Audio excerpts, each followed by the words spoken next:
Okay, want me to start again? Yeah, please. Okay, well, in a couple of months, we've written it, but we're going to shoot it. We're going to have a special about the battle. We're going to have a special about the battle for Lake Tanganyika, which was basically the summer of 1916 in Central Africa. And there were Belgians there were British there, and there were Germans, of course, German East Africa. And the Germans controlled the lake. They had done a pretty good job of taking the lake, but the British, of course, wanted to try to take it back.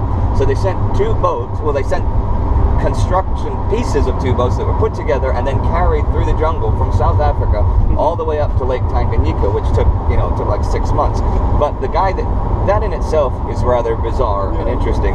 But the guy that they sent to command was the oldest of the officers in the British Army, still active. His name was Henry Spicer Simpson, and he was the polite thing to say is out of his fucking mind. That's a nice way to describe him. You could do a lot worse. On the trip down from London to South Africa, he was talking to all the passengers, making up stories about the things he'd done, like hunting elephants on the Gold Coast where there are no elephants, and he wore a skirt, not a kilt. But he didn't put he didn't put it on until he got to Africa. He dressed in a skirt, not a kilt, and he wore either no shirt or sleeveless shirts because he had bizarre tattoos of snakes and things like that. Also, he got to name the boats because they were under his command. So he wanted to call them Cat and Dog.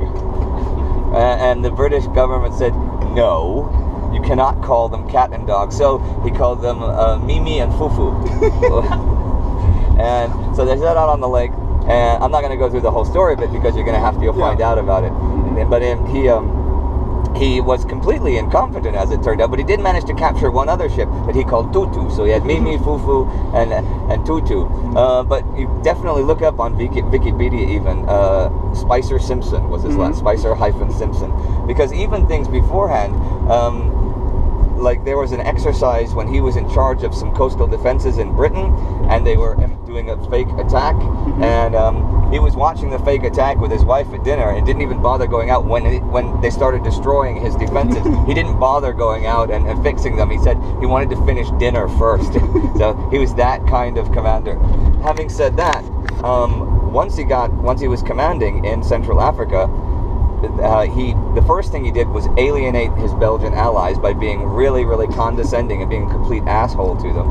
And then his own troops couldn't stand him, but the local Africans really liked him because they thought he was nuts. He had a skirt and tattoos, and he would just sit around drinking and smoking and telling stories about shit he just made up off the top of his head.